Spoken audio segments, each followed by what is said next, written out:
আজ আমি ঠাকুরবাড়ির একটা পায়েস রান্না আপনাদের সাথে শেয়ার করছি। আমি পুরো ভিডিওতে স্টেপ বাই স্টেপ দেখিয়েছি এই পায়েস রান্নাটি কীভাবে করতে হবে।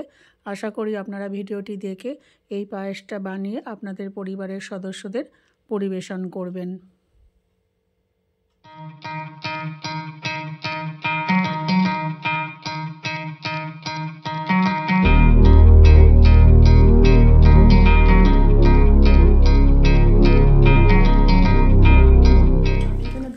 দুধ নিয়ে নিয়েছি, দুধটা আমি ফুটাবো। আমি পাশের বার্নারে নিয়ে নিয়েছি, দুধটা দিকে জাল হতে থাক। এবার নিয়ে নিয়েছি কাজু। কাজুটা আমি শুকনো গুঁড়ো করে নেব। শুকনো আমি গুঁড়ো করব। শুকনো গুঁড়ো করে আমি ফিরে আসছি আপনাদের কাছে। এই যে কাজুটা আমি গুঁড়ো করে নিয়ে এসেছি,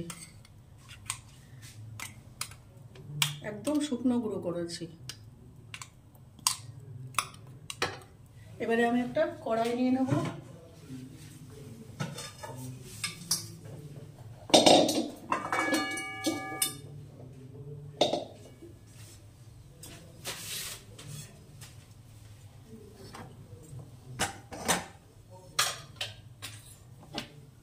আমি কড়াইটা গরম করে নিয়েছি, নিয়ে নিয়েছি 150 গ্রাম খোয়া ক্ষীর। গ্যাসের ফ্লেমটা লো করে নেব।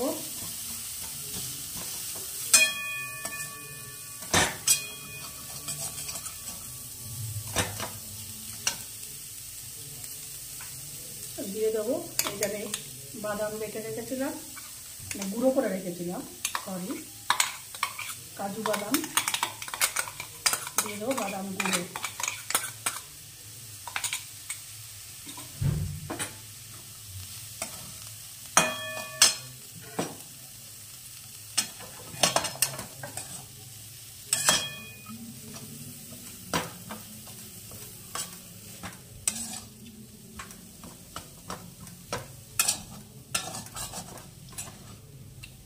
দিয়ে দেবো এখানে 1 হাতা দুধ।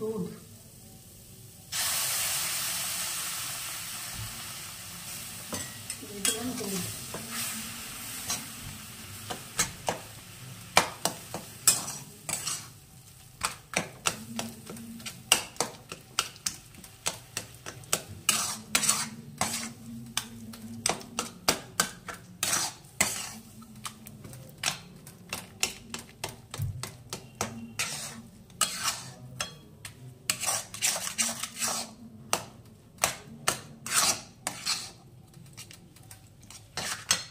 আর একটু দুধ লাগবে, আমি দিয়ে দিচ্ছি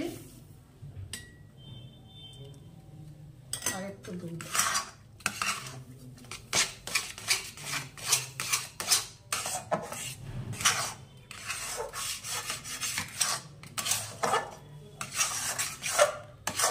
এটা একদম অনেকটা গরম হয়ে গেছিল, তাই তলাটা একটু ধরে গেছে।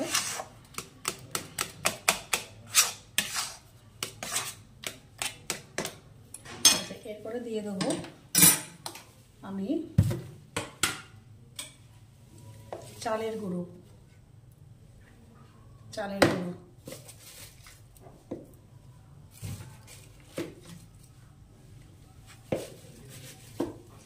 এই 3-4 চামচ, আপনাদের পরিমাণ অনুযায়ী আপনারা কতটা করবেন। আমি এখানে 4-5 চামচ দিচ্ছি।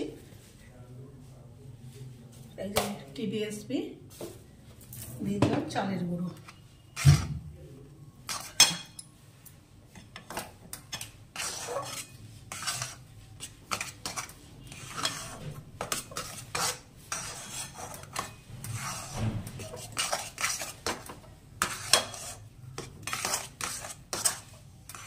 এটা একদম একটু লো ফ্লেমে আমাকে এটা একটু মন্ড করে নিতে হবে।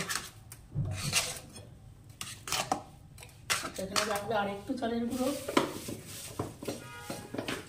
আর একটু শক্ত করার জন্য আর একটু লাগবে চালের গুঁড়ো।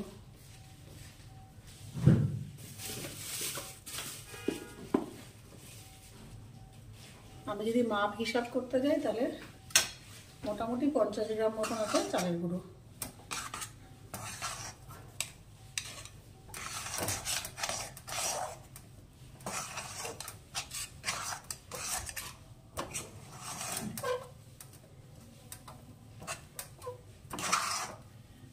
আপনারা মন্ডটা দেখে নেবেন যে মন্ডটা দলা পাকানোর মতন একটা পজিশন এসছে নাকি, সেই বুঝে আপনারা চালের গুঁড়োটা মেশাবেন। আচ্ছা, এবারে দিয়ে দেবো এখানে চিনি। এবারে দিয়ে দেবো চিনি। চিনি এখানে আমি 2 চামচ দেবো, এটাতে বেশি চিনি দেবো না।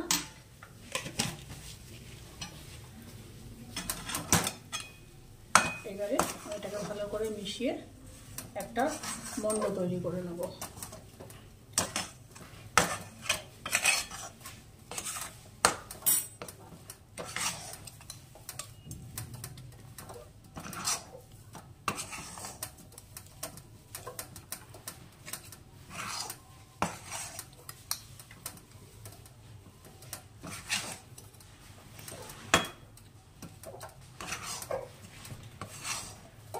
বাস, এই যে দলা পেকে এসছে, তার মানে আমার মন্ডটা তৈরি। এবার আমি এটাকে ঠান্ডা হতে দেবো। ঠান্ডা হতে দিয়ে আমি চলে আসব পরের প্রসেসে। এটা একটু ঠান্ডা হোক, তারপর আমি আসছি পরের প্রসেসে। আমি এই মন্ডটাকে ঠান্ডা করার জন্য একটা থালার মধ্যে আমি এটাকে ট্রান্সফার করে দিচ্ছি, তাহলে তাড়াতাড়ি ঠান্ডা হয়ে যাবে। এই যেভাবে একটু ছড়িয়ে দিচ্ছি, ছড়িয়ে দিলে পরে একটু তাড়াতাড়ি ঠান্ডা হয়ে যাবে।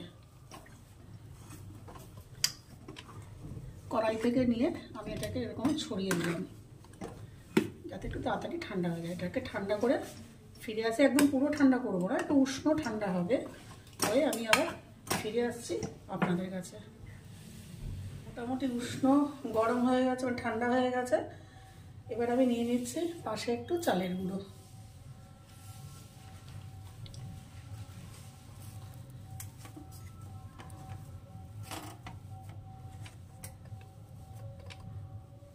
এবার হাতে একটু এরকম চালের গুঁড়ো মাখিয়ে জাস্ট এইরকম গোল গোল করব। আপনারা এর থেকে ছোটও করতে পারেন, বড় করলে ভালো লাগবে না, এর থেকে বেশি বড় করলে ভালো লাগবে না। আপনারা এর থেকে ইচ্ছা করলে ছোটও করতে পারেন।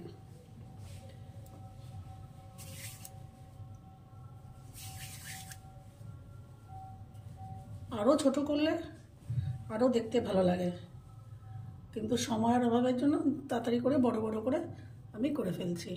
পুরোটা করে আমি এরকম ইয়ে করে গোল করে শেপে নিয়ে এসে আবার ফিরে আসছি আপনাদের কাছে। এই যে এরকম করে শেপে নিয়ে এসে আবার ফিরে আসছি আপনাদের কাছে।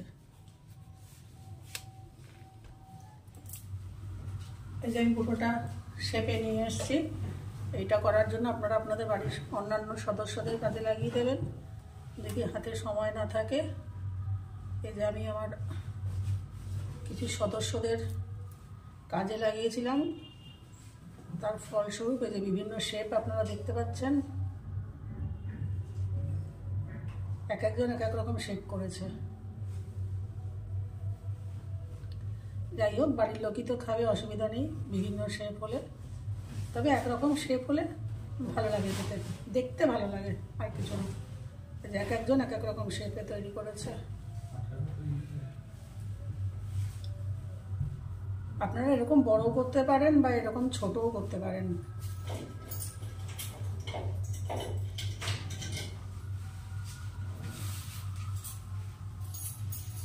আমি গ্যাসে একটা প্যান বসিয়ে দিয়েছি, দিয়ে দেবো অল্প একটু জল। প্রথমে সামান্য গুড়টাকে একটু ডাইলুট করার জন্য দিয়ে দেবো পাটালি গুড়।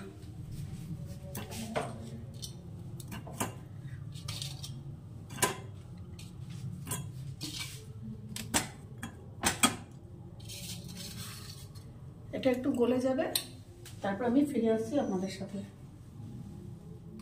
গুড়টা জাল দিয়ে নিয়েছি, এবার এটাকে আমি ঠান্ডা করব। আর এই পাশে যে আমি দুধটা জালে বসিয়েছিলাম, আমি এটাকে ট্রান্সফার করে দেবো।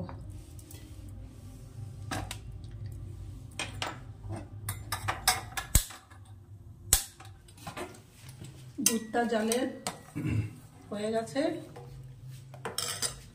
আমি গুড় জল দিয়ে ঠান্ডা করে রেখেছি। এইবারে দিয়ে দেব এইগুলো, আস্তে আস্তে করে দেব।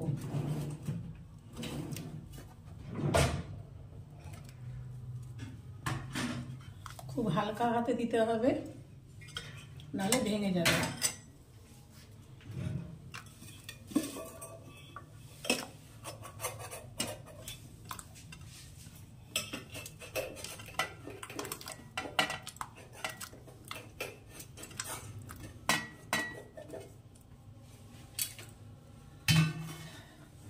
গ্যাসের ফ্লেমটা এবারে হাই করে দেবো, দিয়ে হালকা হাতে নাড়াবো।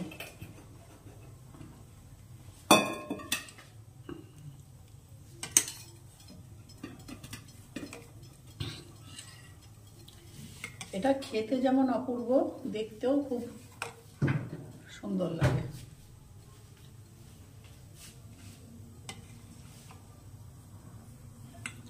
একদম হালকা হাতে নাড়াতে হবে, নাহলে কিন্তু ভেঙে যাবে।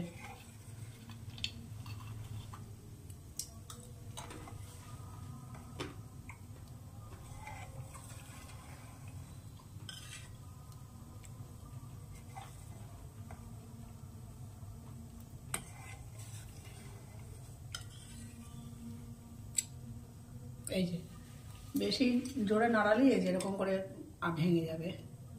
একদম হালকা হাতে নাড়াতে হবে।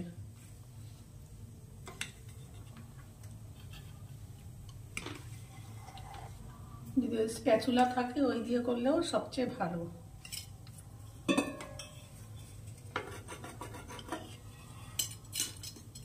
এই যে লেগে যাচ্ছে।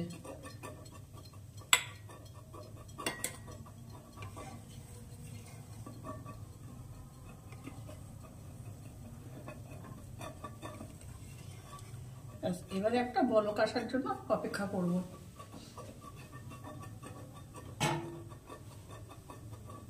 এখানে দুধে বলক এসে গেছে, আমি গ্যাসের ফ্লেম একদম কমিয়ে দেব।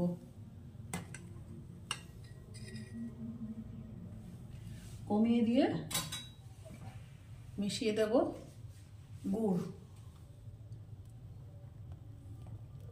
আপনারা যে যেমন মিষ্টি খান সেই অনুযায়ী গুড় দেবেন। আমি পুরোটা এখন দিলাম না, পরে যদি লাগে আবার দেব। এবার আরেকটু আমি এটাকে হতে দেব হালকা আছে, তারপরে আমি আবার ফিরে আসছি আপনাদের কাছে।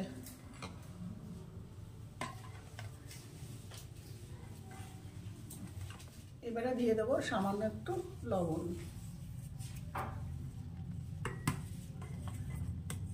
আপনারা এখানে আপনাদের মিষ্টিটা দেখে নেবেন কতটা লাগবে।